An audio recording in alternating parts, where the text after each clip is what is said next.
Good day mga ka-Wi-Fi ng bayan, quick update lang sa pag-create ng DPoE users. First, need natin i-register yung router. So sa pag-register ng router, no need na sa settings ng router na gawing DPoE. Basta router lang siya, okay na siya nun. First, need natin i-register.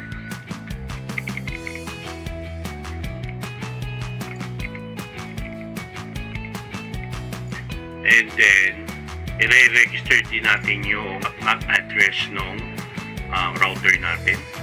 Sa billing, magkakaroon ng pop-up to sa mga browsers ng mga users.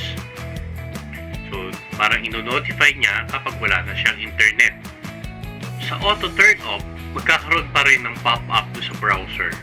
Ang pinagkaiba lang is, magkakaroon siya ng button sa ibaba na i-confirm ng mga users na nawalan sila ng internet. So kapag i-click nila ulit yung button na yun, babalik ulit yung internet nila. Dito sa active, magkakaroon siya ng pop-up notification, and then wala silang confirmation button para ibalik yung internet nila. Kapag hindi click yung billing, tuloy-tuloy lang yung internet nila, ima-manual nyo lang silang i-turn off dito. Okay? Included na yung auto turn off.